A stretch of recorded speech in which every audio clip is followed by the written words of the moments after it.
Eto, magandang laban, simula pa lang suntukan agad. Nagka-trash talkan mga idol si Luka Doncic at Kevin Durant. Lakas mga sar nitong si KD sa Devin Booker, pumakitang gilas kay Luka. Phoenix Suns versus Dallas Mavericks Rivals Week. Muling nagkita ang mag-ama, si Devin Booker at si Luka Doncic. Mainit ang pangyayari sa first quarter. Grant Williams para sa Mavs, back-to-back 3-pointer para simulan ang laban. Bradley Beal naman para sa visiting team, baseline 200 dunk. Sayang wala si Kyrie due to thumb injury. Face-off sana nila ni KD mga idol. Pagmasdang mabuti ang nangyayari kay Kevin Durant at Grant Williams, nagkakadikdikan mga idol. 4 na minuto na magsimula ang opening frame. Luka Doncic behind the back pass to Derek Lively II. Nakakita ng liwanag, slam dunk para sa rookie. After ng possession na yan, eto na, nagkatulakan na si Grant Williams at Kevin Durant. Masyadong pinisikal ng Mavs player mga idol si KD, kaya ayon, nauwi sa tulakan. Sumali din kasi si Jusuf Nurkic kaya nag-escalate palalo ang tensyon. Nagka-trash talkan mga idol sa first quarter. Double technical ang tinawag kay Durant at Jusuf Nurkic, habang technical foul din si Grant Williams.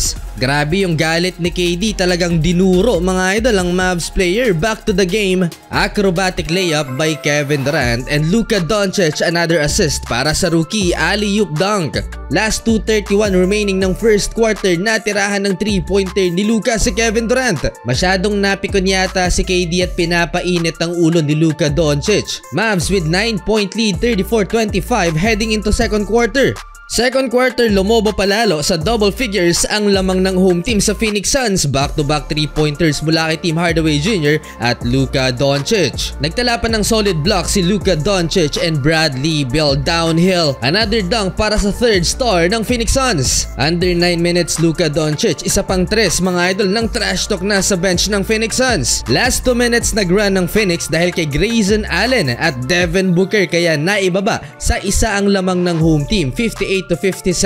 Pinagta-trash talk na rin ni Luka Doncic ang official. Start of third quarter, nakalamang na ang Phoenix Suns at nag-angas na si Bradley Beal sa bench mga idol ng home team. Nag-stare down din sa kanila si Kevin Durant matapos itong double clutch layup and one. Grant Williams nakuha ang kanyang second technical foul at automatic ejection matapos niyang pagta-trash talkin ng official sa no-call play na to laban kay Nurkic. Tuwang-tuwa tuloy si Kevin Durant at pinag-aasar pa ang fans ng Dallas Mavericks. Derek Jones Jr., the former slam dunk champion, pinosterize ang big man ng Phoenix Suns. Literal na lumipad ang high flyer ng Mavs. Halfway nag-e-enjoy na lang si Kevin Durant dahil lumobo palalo ang lamang ng Phoenix Suns sa pag-take over ni Devin Booker. Walang yabang ngayon si Devin Booker na tinake over ang laban, 30-point game, at sa quarter lang na to may 18 points na. Walang bawi ang Dallas Mavericks at nahirapan na rin si Luka Doncic. 38 points for Devin Booker, 100-78 end of third quarter. Hindi pa gaanong kumakana si Kevin Durant dyan, 10 points pa lang so far for KD. Fourth quarter, hindi pa tapos ang laban, napatake over si Luka Doncic para sa Dallas Mavericks. Malapit na namang magtala ng triple-double si Luka. Yun nga lang, nang muling bumalik ang big 3 ng Phoenix Suns, nag-stare down pa si Bradley Beal, balik sa 20 plus puntos ang lamang ng visiting team. Well, sa huli, nakabawi na rin sa wakas si Devin Booker kay Luka with 46 points, panalo ang Phoenix Suns.